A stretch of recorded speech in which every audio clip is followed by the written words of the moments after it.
Welcome back to Curious Combinations and Everything's an Original podcast.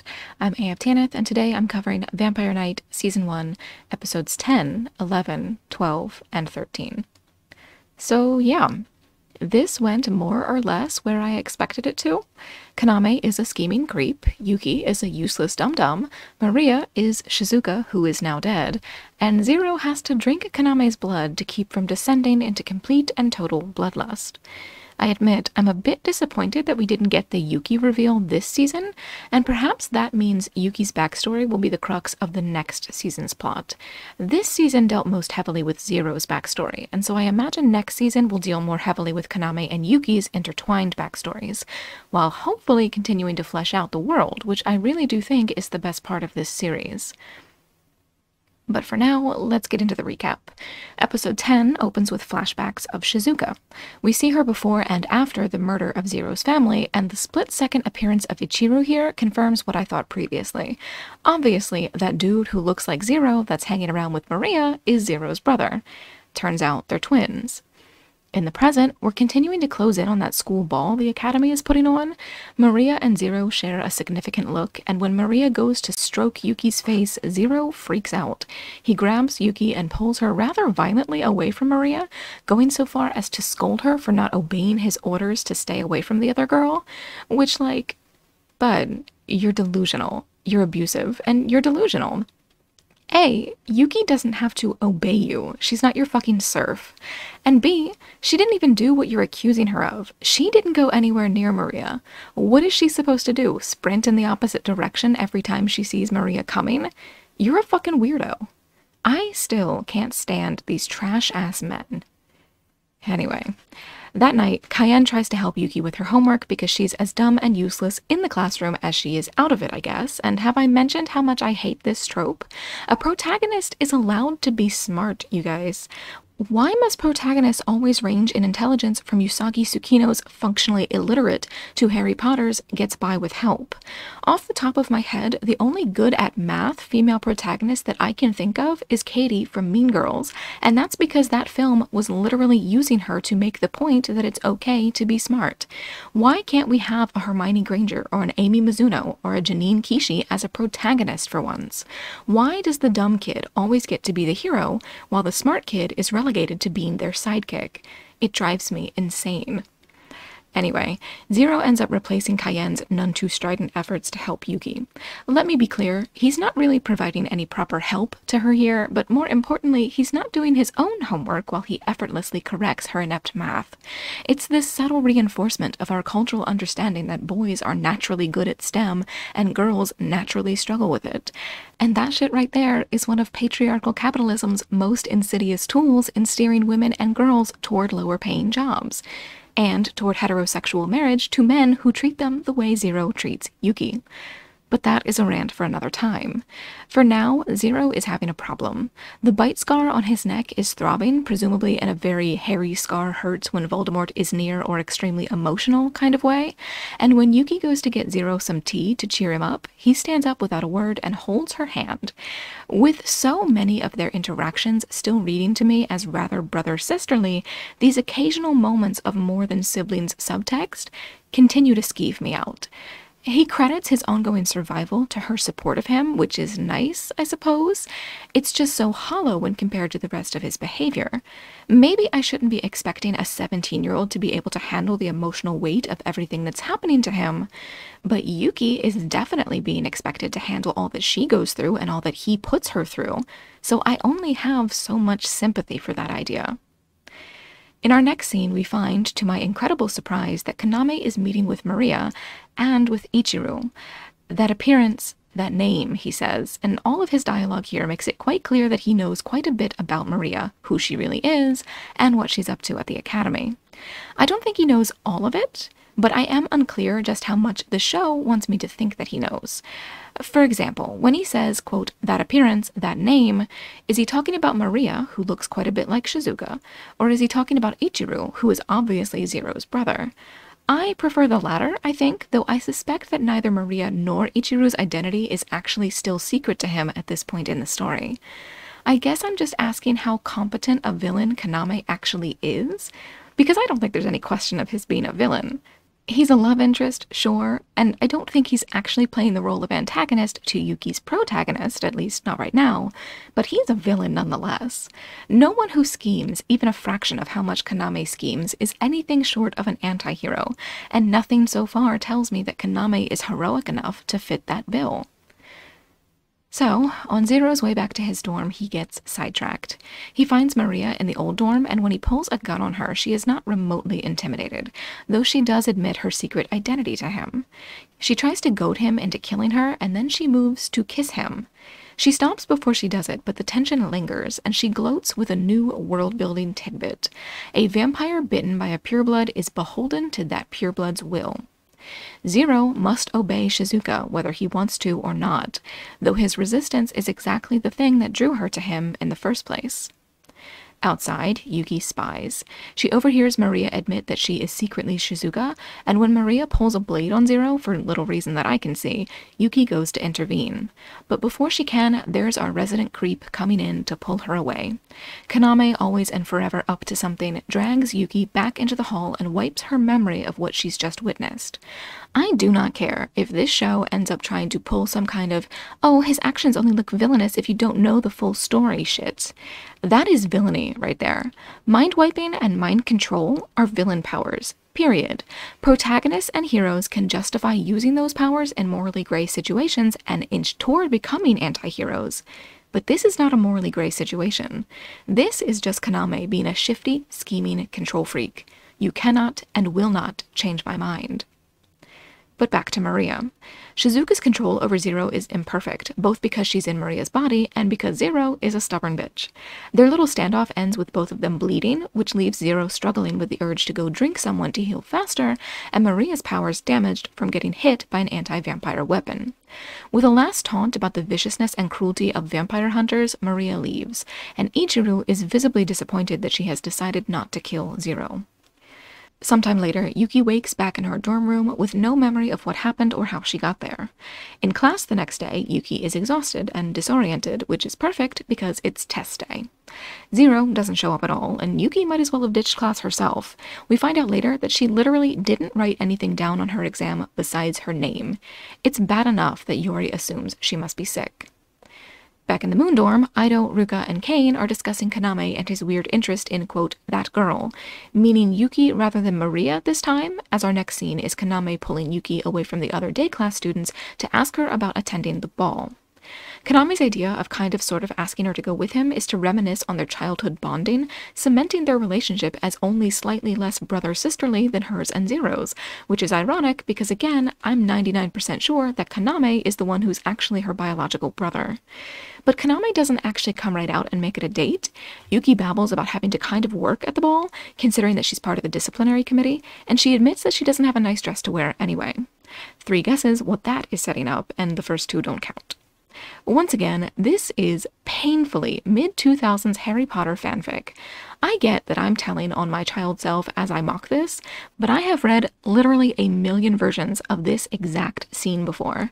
Some female character, maybe an OC, maybe Ginny or Hermione, maybe a gender-swapped Harry, doesn't have a dress for the Yule Ball, and of course she admits this to Malfoy or Teen Sirius or Tom Riddle or somebody, and so of course they wind up surprising her with a perfect dress, lovingly described in detail by the author, usually complete with pictures for reference. It's a really gross flaunting of wealth and power and patriarchy by the male character in question. They get to brag about being able to procure an expensive dress on extremely short notice without worrying about their finances, and he gets to flex his patriarchal muscles by literally dictating what she gets to wear, which has the added bonus of allowing him to make sure that whatever she's wearing is perfectly designed to appeal to his own sexual preference. It's gross, and there's a reason that it shows up in love stories for little girls. The only man who should be buying you clothes at 14 or 15 is your father or other male guardian. But few fathers know how to pick out a party dress that their daughter would actually really like. And at 14 or 15, most girls aren't used to receiving much male affection from anyone besides their dads, assuming they're lucky enough to actually get any affection from him. And so of course these jackass teen love interests are this awful mix of young and sexy, but paternalistic and controlling. Again, it's fucking gross, and as an adult, it makes me want to cringe right off this mortal coil. To all creators of teen and young adult stories, I sincerely beg, please stop writing daddy boyfriends. But as Kaname and Ichijo walk away, there's this hilarious shot of a random black cat. I'm not 100% clear on what the point of this cat actually is. It's going to come into play very briefly later when Yuki has a confrontation with Maria, but I'm not sure whether I'm supposed to take from this that the cat was being used by Maria just as that previous black bird was being used as her eyes, or whether this cat is just a hilarious case of being in the wrong place at the wrong time. In the headmaster's office, Yagari and Cayenne argue about Maria. Yagari is furious that she's been allowed into the school, and I hate to admit it, but he's right. Cayenne argues that this is just vampire politics or whatever, which means it's up to Kaname rather than him, and y'all, this boy had better be some degree of in on whatever Kaname's up to, or else I'm calling shenanigans on his entire character. Either he is very up to something adjacent, or he's just incredibly fucking stupid. Like, oh, don't worry, Kaname will take care of it, is not remotely anything resembling responsibility. And if there's one thing a boarding school headmaster needs, it's a sense of responsibility. Being responsible for the day-to-day and bigger picture of the school is literally the job description. Do your job, Cross. So, then we come to my absolute biggest confusion of the episode. I'm going to read Yagari's translated line here because it makes absolutely no sense to me, so send help. Here it is. Are you saying that Zero is a vampire too? Huh? Am I extremely high right now, or... Actually, I don't know what the alternative explanation is. It's gotta be some kind of a mistranslation, right? Episodes 5 and 6 were literally all about Yagari dealing with Zero's vampirism. It is absolutely impossible for Yagari to not know about Zero being a vampire. So, what the fuck? I am extremely confused. So, I guess let's move on? The kitty cat shows back up, snuggling up against Yuki, and then there's Maria. The cat super doesn't like her, and he bites Yuki's finger to get away from the two of them. This pain, or perhaps the sight of this blood, brings back the memories that Kaname tried to erase, and Yuki confronts Maria, who brags that Zero is on the edge of becoming a level E. And so Maria proposes a trade. She can help Zero, but Yuki will have to do something for her in exchange. Cut to Zero for some flashbacks. We're finally introduced properly to Ichiru, whose attachment to Zero blows Yuki's uncomfortable relationships with both her foster brother and her secret biological brother right out of the water. The incest subtext between these two boys is just off the fucking charts. These two are like a half step off from being full-on Lannisters. They're cuddling and talking about how much they love each other and snuggling in bed and cupping each other's cheeks and pressing their foreheads together while they hold hands. And if that's what you get up to with your siblings, that's your business. But I could not believe what the fuck I was looking at, and at no point does it get any better. Even Ichiru's insistence that he wants Zero dead comes across as kind of disingenuous and incredibly complex. It's clear that he's in love with Shizuka, sure, but he's also very obviously in love with his twin brother. It is certainly something. But back to the past. Zero and Ichiru finds Shizuka lurking around in the cherry trees while they're children, and while Ichiru is immediately a bit smitten, Zero can tell right away that Shizuka is a vampire. And sometime later, when Shizuka shows up with murder on her mind, Zero is the one who first senses her arrival, despite the fact that it's his parents who were actually proper hunters. And because he answered the door alone, Shizuka is able to snatch Zero away before his parents can save him. Shizuka tells him that she's getting payback for the death of a man, obviously a lover of hers, and then she bites Zero while his parents are powerless to save him. Sometime later, when Zero's parents are dead and he is too weakened from blood loss to do anything, he spots his brother standing behind Shizuka. He tells Ichiru to run, but Ichiru doesn't. And in spite of the creepy-ass smile on Ichiru's face, Zero does not at any point in the ensuing 4 years put 2 and 2 together. He never realized that Ichiru was the one who betrayed their family. Not until now. Because when he wakes from his dream flashbacks, he finds Ichiru standing in the shadows of his bedroom. But while Zero is brooding and unwilling to pull his gun on his long-lost brother, Ichiru has no such reticence. His gun comes out right away, and he points it at Zero without any hesitation. He mocks his brother for how far he's fallen since his parents were alive, and he was the preferred son to Ichiru's sickly disappointment. Another flashback, though, reveals that Zero has probably just been repressing his memories of his brother's betrayal. We've seen the Pieta plagiarism scene before, the one with Shizuka cradling Zero's body in her arms after her attack, but now we see that there's actually more to the scene. Ichiru has no reaction at all to his brother's predicament or to his parents' corpses or their deaths. He just warns Shizuka that she'll get caught by the hunters if she doesn't get out of Dodge while she can. Apparently, there was a, quote, growing darkness in Ichiru's heart because of his weakness. His parents thought that his ongoing disability would mean that he would never become a hunter, which feels like very much not a big deal, but is apparently enough to launch Ichiru into murderous scheming. I mean, I'm sure Shizuka was probably whispering shit in his ear for a while before he went full Menendez, but well, it really does seem like Zero and Ichiru's parents must have been complete trash, given the way that Ichiru clearly relied on Zero alone for love and security, while also thinking that his parents hated him to the point that he might as well kill them. Ichiru, essentially, is a fascinatingly bizarre person, which is emphasized by what he says next. He thanks Zero for being so nice to him when they were kids. "It makes me happy," he says, "to the point of hating you." And, what? Once again, this is insane troll logic. But this is that trope done right. This isn't the narrative endorsing something illogical and nonsensical. This is a villain with a truly incomprehensible perception of the world. Ichiru has just entirely lost the plot. He's delusional and dangerous and as obsessed with his brother as he is in love with Shizuka, and the headcanons that I can already see fluttering all around this little idiot for me, oh boy, I genuinely hope he shows back up in Season 2 because I think he's nuts and I love it. "More and more, I began to care less about our parents' existence," he says, "and my beloved Zero. Actually, I always hated you." It is such an obvious lie. Guys, I'm serious. This dude is literally trying to talk himself out of being in love with his twin brother. It is so batshit. Seriously, I get why Shizuka kept this dude around for the past few years. He's hilarious. Honestly, I feel like I understand Shizuka's own crazy nonsense so much more thanks to him. The utterly fucked dynamic between Zero and Ichiru and Shizuka is just... it's good. It's really good. Anyway, Ichiru claims that he's the one who asked Shizuka to spare Zero, but I'm not sure if I believe that. Shizuka shares some insight into her motivations later, and based off what she says, I'm much more inclined to believe her perception of the situation than Ichiru's. But we'll get to that when she gets to that. In the meantime, Ichiru claims that he wanted Shizuka to spare Zero so that Zero would suffer until eventually Ichiru came back to kill him, and like, honey, no. I get it, you're going through something, but this denial is, well, I won't say it's not cute, because it definitely is, but it is pathetic as well. It's unbelievably pathetic. Ichiru wanted Zero to live, because he wants Zero to live.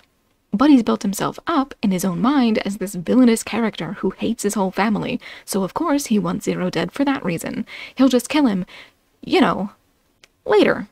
When he feels like it. He'll just procrastinate for a while first. You gotta get the whole thing just right, you know? It's so silly.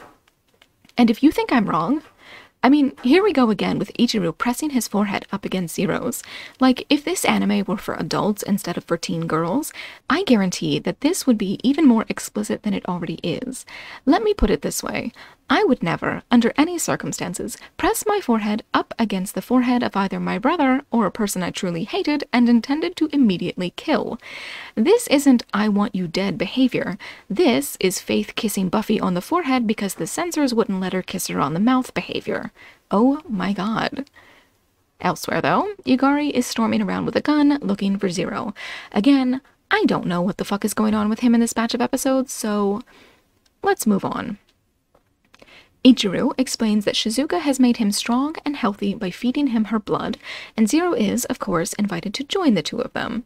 Again, I don't know who this dork thinks he's fooling. Literally anyone and everyone with eyes can see that he doesn't actually want to kill his brother. His motives jump out even before this moment, but he vocalizes them quite clearly here. He's inviting Zero into the weird almost romance that he's had going on with Shizuka for years. And Zero, for his part, is not remotely interested. He tries to draw Ichiru into a physical fight, but Zero collapses from degeneration. And of course, this gives Ichiru the excuse he needs to bow out out before things escalate to someone actually getting killed. He says he's going to leave Zero to his suffering, and then in bursts Yagari. Yagari is only momentarily surprised by Ichiru's appearance. He pushes past him to go help Zero, and when Ichiru pushes him to attack, Yagari makes what feels like a very inauthentic attempt at compassion. Now, I get that this is supposed to be a sincere character moment. What happens next makes that incredibly clear. Yagari literally takes a sword to the chest to protect Ichiru. But it doesn't at all feel in line with the rest of his characterization. It feels like a bizarre moment of fanfic characterization. It feels like he goes fully out of character just for a second, just to have this big moment of, see, everyone actually really cared about Ichiru. And like, not only was that not necessary, because it's incredibly clear already that yes, Ichiru is delusional, but Yagari has been so consistently harsh and cold and even cruel. I get that he's supposed to be this well-intentioned, hard-ass kind of character, but not for a single second before this moment did he ever come across as the kind of character who would take a sword for Zero or Yuki, let alone fucking Ichiru. But here we are. Zero is degenerating, Yagari is stabbed straight through, and Ichiru just kinda wanders away. And after Zero gets Yagari to the headmaster, he too just kinda wanders away. There is a brief scene of conversation between Cross and Yagari after Yagari's been bandaged up, and oh boy, is that unrealistic for the wound this dude has just suffered. Stabbed straight through your entire torso is not a slap a bandage on it situation, my dude. But Yagari tells Cross that Ichiru is still alive, and then asks if Cross is going to stay a bystander. On the one hand, I am very amused by what I feel is the increasingly inevitable reveal that Cross is some kind of a badass. And on the other hand, it's moments like this, when Zero is struggling and starving and literally anywhere doing literally anything, while Cross just sits on his ass and refuses to lift a finger, that make me increasingly convinced he's a pretty awful jackass, especially if he is a secret badass who just refuses to get involved rather than being a doofus who really can't intervene. But, meanwhile, Yuki is completely zoned out while she's supposed to be setting up for the dance. The arrival of Zero, though, drenched in blood, draws her away, and she once again offers him her neck. This time he's so starving he doesn't even have a chance to get sanctimonious. He shoves her up against a wall, because of course he does, and then he drinks from her. And let's be clear here, this is a him thing. This is not a vampire thing. We've seen blood drinking in this show many times before. Other vampires do not run around pinning their victims to walls or the furniture. Zero, though, pins Yuki at the drop of a fucking hat. And that is the reason I don't like him. Or at least it's one of them. It's not his thirst that makes him cross lines and mistreat Yuki. It's his goddamn personality. And while Zero drinks from her, we finally get to hear the deal that Maria proposed to Yuki. It's quite simple. Maria will save Zero from becoming a level E vampire if Yuki agrees to either let Maria bite her, perhaps to drain her dry, or perhaps to turn her into a vampire too, that is still up in the air, or to kill Kaname. How the fuck Yuki is supposed to be able to kill Kaname, though, I have no fucking clue. This dude pops up all over the place and seems to know damn near everything that's going on. Even if Yuki tried to hide that bloody rose gun somewhere on her person, I think he would clock it before she even got the chance to actually pull it out of her pocket or whatever, and I don't for a second believe that he truly lets his guard down around her anyway. He seems to be in the endgame of like phase 1 of a plan or something here. There is no way that he doesn't realize Maria is going to pull some kind of shit like this. And with literally every vampire remarking upon his relationship with Yuki at this point, of course Yuki would be the obvious way to get at him. He'd have to be a total moron to get killed by dipshit Yuki. And if there's one thing this dude isn't, it's a moron. He's a creep, he's a killer, and he's a manipulative, scheming bastard. But he's not a fucking fool. So, with our action temporarily ground to a halt, Zero reflects on what his brother and Maria told him. Most distressing is Maria's proclamation that a turned vampire cannot kill their sire. Not much better is Cross's insistence that Zero stay on high alert at the ball tonight. Cut to Yuki. Yuri comes in with a package and is shocked to see that Yuki is in her school uniform. Yuki insists that she doesn't mind working while everyone else is having fun, but her reaction when Yuri hands her the package tells another story. It's a dress from Kaname, because of course it fucking is, and then we're off to the ball. Cayenne is dressed like a goddamn pirate, and I kind of love it in the exact same way that I really want to like Cross himself. He's got plenty of hints at hidden depths, and he's definitely very pretty, but he's just too much of an incompetent weirdo for me to actually get on board with him as a character. So, Yuki and Zero go into the ballroom, and Zero isn't exactly thrilled to see Yuki's dress. But then she takes off her rose, the rose that Kaname gave her to wear, mind you, and pins it to Zero's jacket. So just like Zero gave Kaname Yuki's Not Valentine's Day chocolate, Yuki has now given Zero Kaname's red rose. And you know what? Since we're in my final episode of coverage for the season, I'll go ahead and pick a ship. Now, part of me really wants to go all in on Shizuka, Zero, and Ichiru like Ichiru so clearly desperately wants, but I am only so cruel. Zero isn't interested in that. I'm sure it would make for a hell of a fun dark fic, but it's not proper shipping material if one person involved hates the others as much as Zero hates Shizuka. And for good reasons. So, well, it's the obvious choice, but I think I'm very much left with Kaname and Zero and Yuki at this point. That might change next season. Aido is the dark horse here, and if I can find someone good to ship him with, he's gonna take the crown. Right now, I've got the ideas of Kaname and Aido, Aido and Yuki, and Aido and Kane rattling around in my head, perhaps with Aido, Kane, and Ruka as a possibility. But right now, Kaname and Zero's relationship is far and away the most interesting, potentially consensual relationship. So, yeah, I guess I'll ship it until something better comes along. Kaname and Zero want to fuck Yuki, and let's say oopsie doopsie, somehow they started hate fucking, and then, oh no, how could we have guessed? Now we're just into each other. And also, let's imagine that they're all like a decade older than they're supposed to be in canon. Now that kind of works for me, I guess. So, Yuki goes looking for Kaname while Ruka rejects the weirdo who keeps harassing Yuki, and he decides to fucking neg her for some reason before he asks her to dance. I don't get it, and he's a goddamn weirdo about it because of course he is. Yuki points out that he's not moving with the music, and he reveals that he is literally dancing to the music inside his head.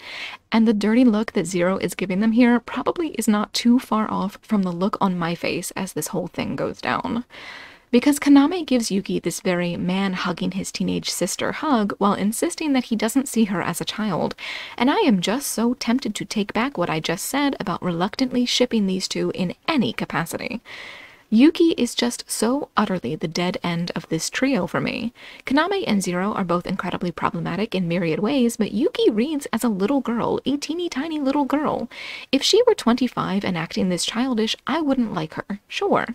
But this instead is a 15-year-old, both acting and being treated as if she's 12 maximum, and Kaname reads like he could be anywhere from 25 to a fucking million years old, and I would pay money to make the romantic aspect of this show just go away.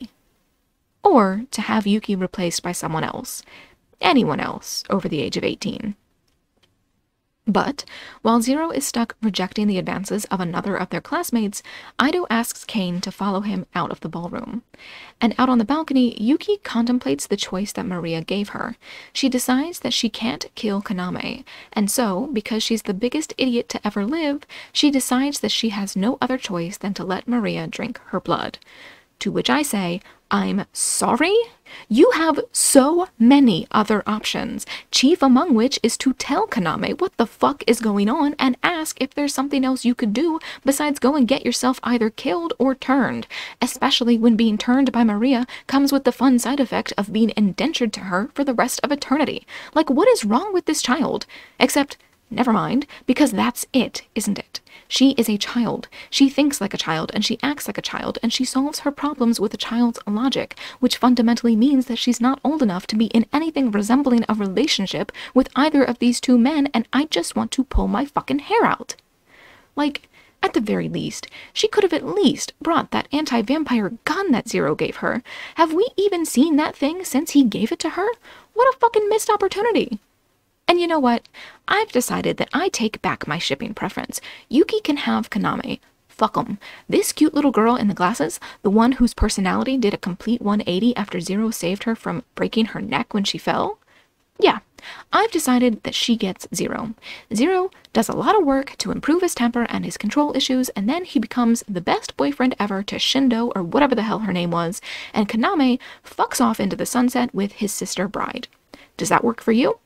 Works for me. But back to the show. Elsewhere, Aido is proving himself my favorite character once again. Not only is he the only one who managed to figure out that Maria was possessed by Shizuka, now he's actually found the place where Shizuka's real body is being hidden. But before he can do anything, Seiren shows up to tell him and Kane to get the hell out of there. Besides, says Kane, it's not like they could act against a, quote, pureblood princess anyway. And our next episode opens with Yuki offering herself to Maria. It's a good thing that Zero is on her heels because Maria and Yuki aren't exactly getting along here. Maria starts throwing Yuki around, and then in walks Ichiru with Shizuka's real body in his arms. Shizuka wakes, and it's interesting that Shizuka is apparently controlling both bodies at the same time. How this works, I have no idea, but it is certainly a useful power to have. But it doesn't last. Maria's body collapses a moment later, and we shift from focusing on Shizuka as Maria to Shizuka in her true form. There's a brief moment back at the ball between Kane and Ruka, and I'm pleased to see that I wasn't picking up on shit that wasn't happening. I was definitely getting a vibe off of them this whole time, and Kane finally propositions her for a dance after a season of build-up. But Ruka is still hung up on Kaname, and so Kane gives up and goes. Back to Shizuka and Yuki. The former is leaning in to bite the latter when Zero walks in, and, well, this is either one of two things, and I know which I prefer. Either this is a huge coincidence, though a pretty pervasive one in storytelling, with Zero appearing at just the right moment, or Shizuka timed this very well, and she never actually intended to bite Yuki in the first place. I think there's potential room for confirmation of the second as canon, actually, given that we still don't know the full extent of Kaname's scheming and how Shizuka played into that. I'm perfectly willing to believe that it's possible Shizuka actually knew Yuki's secret identity all along, and never planned to either drink her or kill her. But I suppose we'll see. Once the Yuki reveal finally comes around, I think I'll know for sure what Shizuka was actually doing here. I definitely hope that it was more than a coincidence, especially since Zero showing up doesn't actually prevent Shizuka from just giving Yuki a quick nip anyway. If this is a coincidence, it's a bit Deus Ex Machina. A bit of a shitty one, in fact. The story doesn't want Yuki bitten by a pureblood right now, and so Shizuka just stops when she sees Zero walk in. Like I said, here's hoping it's more complex than that. Anyway, though, Zero pulls a gun on Shizuka, but Yuki isn't having it. She fully believes the bit about Shizuka being Zero's one and only get-out-of-level E free card, and so she threatens him with the Artemis Rod to protect Shizuka. But Zero isn't intimidated, and rightly so. But Shizuka flexes her powers. Back in her proper body, she is much more in control of Zero than she had been as Maria. She forces Zero to hold Yuki still while Shizuka drinks from Zero, and then, as Shizuka leans in to bite Yuki, Zero breaks out of the mind control despite literally no hints that this should be possible beyond male heroes always break free from mind control. See Harry Potter being able to fight the Imperius Curse for no fucking reason. And of course, there's also love conquers all. Spare me.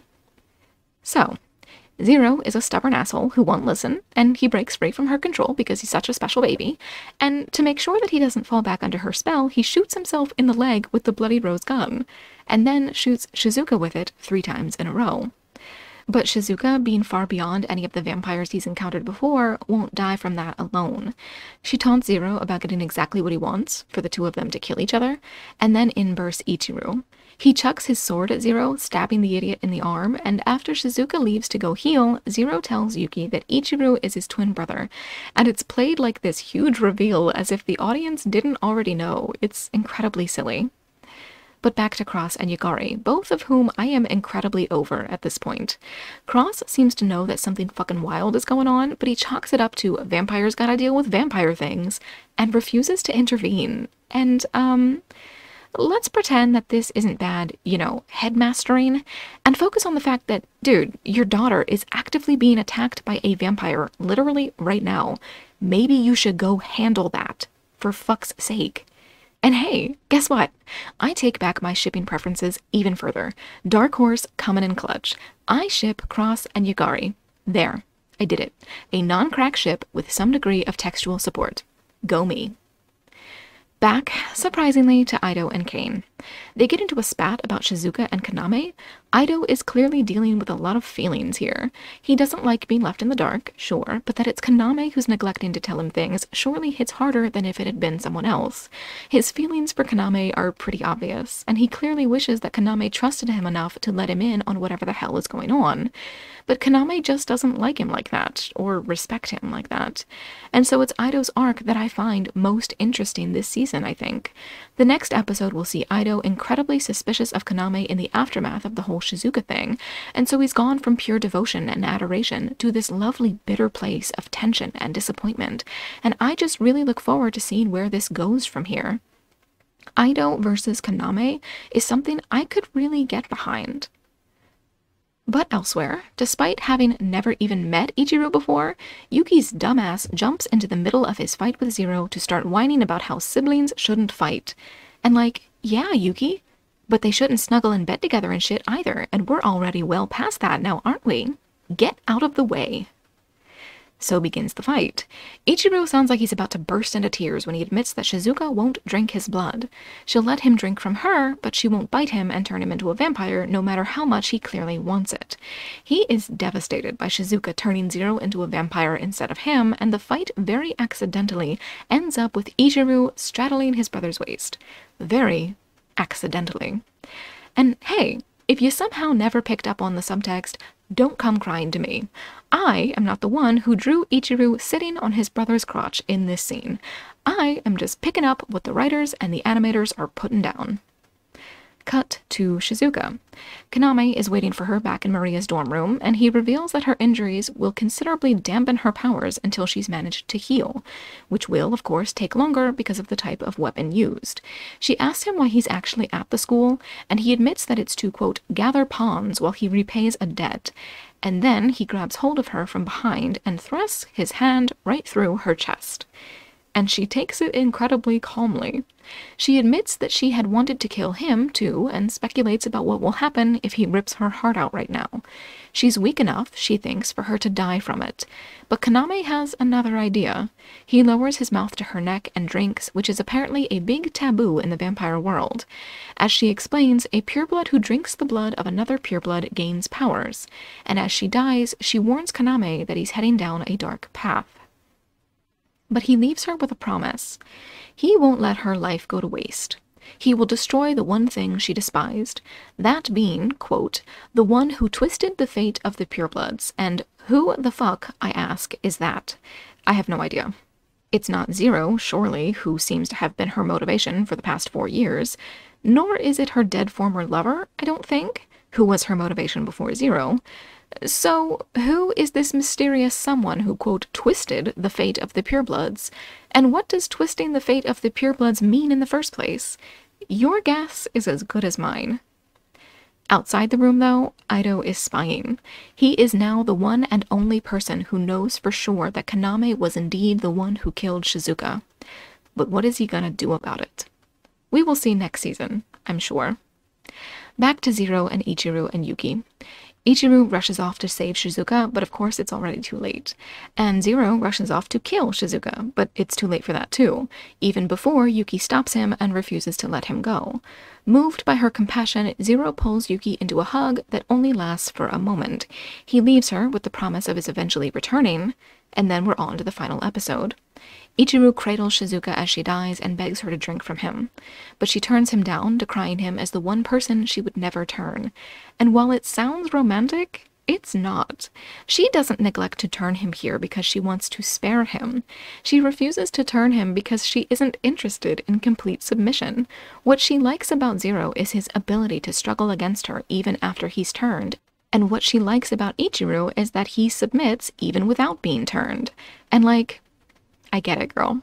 I mean, I probably would have given him what he wanted and bit him as I died, even if, and perhaps especially if, it meant that he eventually came to regret the decision as he devolved into a level E. Make it one last moment of be careful what you wish for. But anyway, we're in the midst of a flashback when Shizuka starts talking about her late lover, the one who was killed by Zero and Ichiru's parents and put her on the path to dismantling their family. As Shizuka explains, we move into flashback within a flashback. And isn't that fun? And there's a hint of something bigger happening here. I don't know precisely what's going on, but for some reason, Shizuka was being, quote, kept in a luxurious cage, and the previous episode implied that she met Kaname here when he was a little boy. She met her previous lover here, too. He was a human thrown into her cage to serve as dinner, but she liked the way he glared at her, which is hilarious, and so she turned him into a vampire. As she puts it, he resented her until the very end, though he did agree to run away with her. And they were happy-ish until Ichiru's parents killed that man, after which she killed them in vengeance. And then she kisses Ichiru. It's awful, and I love it. This poor stupid bastard is just a mess and a half. In the present, Ichiru tells her that he loves her as she dies, and then, very ominously, she tells him that she'll stay with him. And what the fuck does that mean? It might or might not be as simple as what we see next. Zero runs into the room, and of course Shizuka's blood, a pureblood's blood, is the only way to save him from becoming a level E. But he's not going to be able to drink from Shizuka because Ichiru just drank her ass dry. And then she explodes into fucking sparkles and shards of ice or glass or whatever. It is painfully anime. So, with Zero struggling against the mindless bloodlust slowly consuming him, Ichiru abandons his brother, but only after decrying him as no longer the brother he remembers. When Yuki walks in on Zero convulsing, she runs to get help. She finds Kane, but when they get back to the room, Cayenne is already there, and Zero is nowhere to be found. He claims that Yugari took Zero to the medical clinic, and Yuki is shocked that Zero could be, quote, hurt that bad, and I really gotta emphasize how stupid this girl is. Like, yeah, honey, he's hurt that bad. He's hurt way worse than medical clinic bad. Are you paying attention? Later, though, after Zero has been gone long enough for Yuki to properly start worrying, she asks Cross if he knew about Maria being Shizuka. He says that he didn't, and that he's ashamed of himself for not being able to help when one of the students was in danger. Which student he means, though, I'm not sure, because Maria herself, Zero, and Yuki were all fucked over by what Shizuka did. And, in the Moon Dorm, Kane, Aido, and Kaname discuss what happened with Shizuka. Kaname remarks that Zero will probably be assumed to have killed Shizuka, which will be interesting if that turns out to be the case. But Aido knows better, of course. He knows just who it was who, quote, broke the taboo and killed a pureblood. And Kaname knows that something is up with Aido, though he might not know that Aido was spying. I kind of hope he doesn't. I would love to see Aido be the one unnoticed flaw in Kaname's plan. Either way, though, Kaname puts on a good show of pretending to be sad that she's dead, and perhaps a part of him actually does mourn her. He remarks that it's a shame she was nicknamed Princess Kuruizaki, or something to that effect, by the rest of the vampires, and Google tells me that this translates roughly to Princess Crazy Bloom, which, yeah, that's rough. It is a great username, though. I might use that for something. But, in the classroom, Shiki and Rima await the arrival of literally anyone else, but no one else is coming. Not even the teacher. And Kane is picking up on something being off about Aido. He admits to thinking about Shizuka, but he doesn't say more than that, and Kane tells him that he doesn't know much about her beyond that she had a pureblood fiancé and a formerly human lover on the side. And somehow, someone put her lover's name on the list for the hunters to kill, claiming that he was a level E when he most definitely was not. Now, I think there's some degree of a chance that Kaname did this, but the more obvious candidate, of course, is that pureblood fiancé she supposedly had. If she was in love with some former human instead of the man she was supposed to marry, it's no stretch to imagine that the pureblood in question had the former human killed. And of course I wonder whether we're going to meet that pureblood anytime soon, assuming that he isn't Kaname himself. But Aido doesn't care about that. He wants to know why Shizuka would come to Cross Academy in the first place. And since he doesn't know about her connection to Zero, there's only one thing that he suspects, that she was after the power of another pureblood vampire's blood. Speaking of power, Kaname is struggling to control his. Shit around him is crumbling and splintering and exploding, and so I think it's hilarious that he chooses this moment to go find Yuki. All I could picture throughout this entire scene was Yuki just exploding too, and I can't pretend I would have been terribly mad about it. It would have been very funny.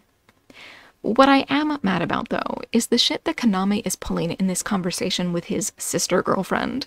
He's guilting her about, quote, not letting him protect her, and like, fuck all the way off, boy. Leave her alone. which he does. He goes to the cell where Zero is chained and drugged and yet rabid nonetheless, and he lures Cayenne and Yagari away. And he lets Zero drink from him. And it is gay, gay, gay, gay, gay, gay, gay. These two have way more chemistry than either one of them has with Yuki. It's literally no contest. And when Zero begins to drink, moaning Yuki's name the whole time, somehow all the other vampires on campus immediately sense it. There is not going to be any keeping this secret, is there? So, that is season 1, and I'm going to be starting season 2 later today. Before I finish this recording up, I want to leave some brief thoughts here at the end. First and foremost, I think Yuki is a horrible protagonist. I also think Zero and Kaname are both toxic love interests, though Kaname's scheming and apparent villainy at least makes him an interesting one. The supporting characters, unfortunately, are mostly shallow. Aido is by far the most interesting among them, but even he gets very little to do over the course of the first season. As for the plot itself, I wish that Maria had been introduced earlier, and I wish that Shizuka could have been around longer and been more interesting. But I'm really looking forward to seeing where this story goes in its second season. I think the world still has tons of untapped potential. I think Aido and Kaname's arcs were both left on very promising notes, and I think Kaname and Zero's relationship just took a very interesting turn. Yuki, of course, remains tolerable but largely uninteresting in a very generic protagonist of a girls' anime kind of way. So, I guess recommend me some girls' anime series with better protagonists, please? Now, in spite of my gripes, I do want to emphasize that I really did enjoy this series. This was a lot of fun. There's only one more season, so I assume that the story is mostly going to be wrapped up at the end of the second season, and I'm looking forward to that. I'm looking forward to seeing how everything plays out from here. I am, admittedly, not particularly fond of most of the cast here. I find their interpersonal relationships rather interesting, if sometimes shallow. I think Kaname and Aido are the most interesting characters at this point, with potential for Cayenne Cross to also be interesting in the future. We keep getting hints that he's secretly this huge badass, and I will believe it when I see it, but if the hints are going to lead to something interesting, that could turn out to be incredibly fun. We will see. Now, as I said, I'm going to be watching the first 3 episodes of Season 2 as soon as I can, and of course, I will be back very soon with my coverage of those 3 episodes. If you enjoyed this episode of the podcast, please feel free to leave a rating or a review as glowing or as damning as you like on your podcatcher of choice. If you're interested in helping me choose what it is that I will be covering in the future, you want to head over to my Patreon, where for $1 per month, you can get access to all of my polls determining what it is that I watch. If you're interested in seeing my recorded reactions to these episodes, those are available to $5 patrons on a weekly release schedule, or to $10 patrons as soon as they're filmed. Right now, I have all kinds of reactions up for everything from comedy series like Zack Stone, horror movies like In the Tall Grass, stand-up specials like Nicole Byer's Big Beautiful Weirdo, and Netflix darlings like Squid Game, Umbrella Academy, Bly Manor, and Midnight Mass. Beyond that, I will be back next week with my thoughts on the first 3 episodes of Vampire Knight Season 2, and I hope you will join me again.